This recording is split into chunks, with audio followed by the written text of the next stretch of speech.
একজন স্বরাষ্ট্র উপদেষ্টা হিসেবে তার যে মূল কাজ ছিল যে এই দেশের প্রত্যেকটা নাগরিকের নিরাপত্তা নিশ্চিত করা, সেই জায়গায় সে সম্পূর্ণরূপে ব্যর্থ হয়েছে। আপনারা যদি আমাদের এই স্বরাষ্ট্র উপদেষ্টার আমলনামা দেখেন, একের পর এক ব্যর্থতার খাতা ছাড়া, ব্যর্থতার গল্প ছাড়া আর কিছুই পাবেন না। মানুষের যে জনতুষ্টির যে কিছু ভিডিও, তার ফেসবুকে আমরা শুধু রিলস দেখি, এই মেয়ে তোমার বেতন কত, টাকা জমাইতে হবে না, বিয়ে করতে হবে না, এই ধরনের বক্তব্য ছাড়া 15 বছরের শেখ হাসিনার যে আওয়ামী ফ্যাসিস্ট সরকার ছিল, সেই সরকারের বিদায় ঘটেছে। ফলে সঙ্গত কারণেই আমাদের যথেষ্ট স্বপ্ন, যথেষ্ট আশার জায়গা ছিল যে আমাদের যে সম্প্রীতির ঐক্যের বাংলাদেশ, সেই বাংলাদেশের বিনির্মাণের পথে এবার আমাদের যাত্রা শুরু হবে। কিন্তু অত্যন্ত দুঃখের বিষয়, গত 5 আগস্টের পর থেকে আজকে 2025 সেপ্টেম্বরে এই শাহবাগে দাঁড়িয়ে আপনারা যদি আমাদের এই স্বরাষ্ট্র উপদেষ্টার আমলনামা দেখেন, একের পর এক ব্যর্থতার খাতা ছাড়া, ব্যর্থতার গল্প ছাড়া আর কিছুই পাবেন না।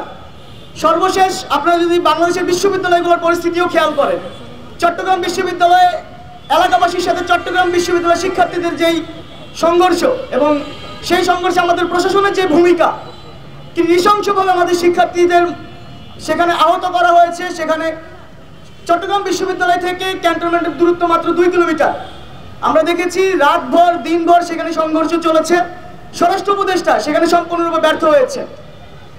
ধর্ষণ বিরোধী আন্দোলন ঢাকা, আপনার এই দেশে গত 5 আগস্টের পর থেকে গত 16 আগস্ট 2025 প্রথম আলো যদি একটা রিপোর্ট পড়েন, আপনারা দেখবেন গত 1 বছরে শেখ হাসিনার আমলের থেকেও গত 1 বছরে খুন, ধর্ষণ, অপহরণ এবং ডাকাতি, এই 4টা ঘটনা আশঙ্কাজনকভাবে বেড়েছে। ফলে এই জায়গাগুলোতে আমাদের স্বরাষ্ট্র উপদেষ্টার এখন পর্যন্ত আপনারা যদি একটা ঘটনা দেখাতে পারেন যে ঘটনায় সে যথেষ্ট গুরুত্বপূর্ণ ভূমিকা পালন করেছে, একটাও দেখাতে পারবেন না। আমরা দেখেছি সে মানুষের যে জনতুষ্টির যে কিছু ভিডিও, তার ফেসবুকে আমরা শুধু রিলস দেখি, এই মেয়ে তোমার বেতন কত, টাকা জমাইতে হবে না, বিয়ে করতে হবে না, এই ধরনের বক্তব্য ছাড়া কোনো ধরনের একজন স্বরাষ্ট্র উপদেষ্টা হিসেবে তার যে মূল কাজ ছিল যে এই দেশের প্রত্যেকটা নাগরিকের নিরাপত্তা নিশ্চিত করা, সেই জায়গায় সে সম্পূর্ণরূপে ব্যর্থ হয়েছে। ফলে আজকের এইখান থেকে আমরা স্পষ্টভাবে ঘোষণা দিতে চাই, এই অঞ্চলের জনপদের যেই আদি ঐক্য, এই অঞ্চলের জনপদের নাম শিবগঞ্জ, রসুলগঞ্জ, এই অঞ্চলের জনপদের নাম ঈশ্বরগঞ্জ।